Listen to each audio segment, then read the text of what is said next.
Hey, just wanted to jump in here and make a quick video about your heat pump. This time of year, we got the changing of weather, going from hot to sometimes really cold. When you have issues out of your heat pump, before you call somebody, by all means, give this a thought. The other day, mine went out. I was in Texas. My daughter called, says, "Hey, heat's not working." I had her go to the thermostat. That's what I want you to do. Go to your thermostat, turn it off. If you got somebody to help you, that's great. Go to the thermostat, turn it completely off. Make sure it's set on heat. If it's cold, whatever, turn it on. Set the thermostat up high enough where it should kick on. Have some outside we can communicate with on the phone, yelling out the window, whatever. Turn it on, turn on heat. You'll hear the thermostat click. Then you'll hear probably the fan kick on, the top part of the fan. That's not your heat pump running. Then you'll hear out here your compressor.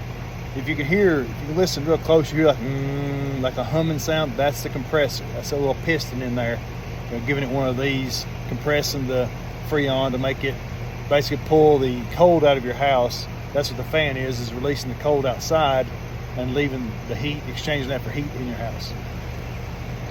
But when I had her listen to it, she turned it on, and she couldn't hear the hum at all. She just heard the little short, couldn't really know what to listen for.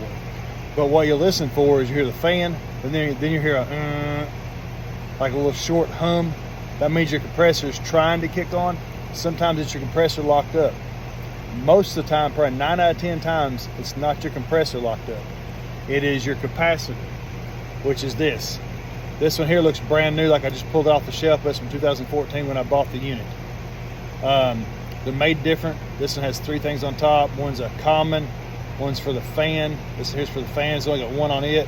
And the other one is for Herm, whoever Herm is. But if this right here is weak, a lot of times you can look at this and it's swollen, or it's like it's burnt, or something wrong with it. It's hard to test. It's inconsistent about testing unless you got some fancy gauges and meters or whatever. But this is $40 at State Electric. If you hear your compressor trying to kick on but don't, it's more than likely this. Because a lot of times you won't hear nothing if it's your compressor. And if you call a professional, they come out to replace your compressor, they will replace this because they know that this is probably bad. They don't both just go bad. It's like your transmission and your motor on your vehicle. They don't both go bad.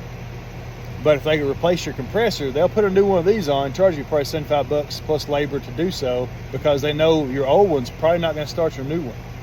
Or they'd be embarrassing for them to put a new compressor on. Oh, well, no, it's the thing that starts your compressor that's bad. It's not this at all. But anyway, try to make this video short.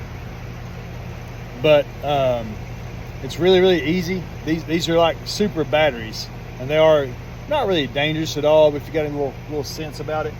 I'll lean this over, or scoot it over to show you if I can get it pretty smoothly.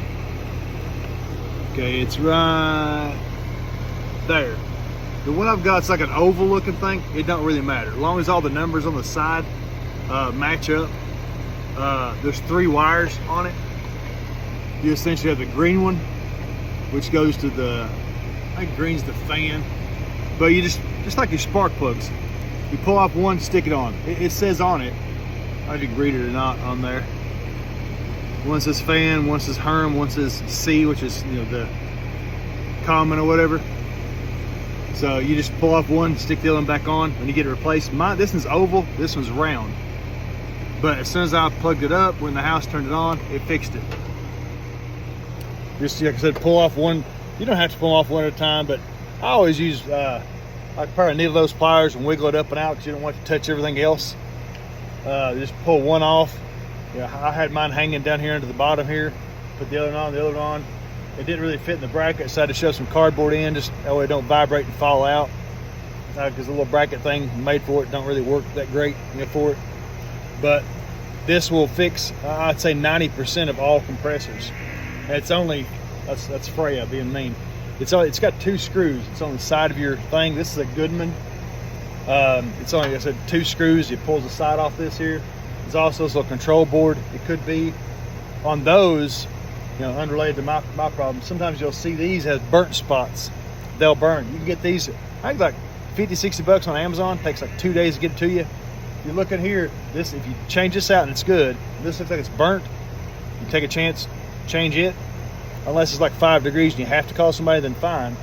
But this is kind of the, not preventative maintenance, because you don't know these are going to go bad. You can't tell nothing about it.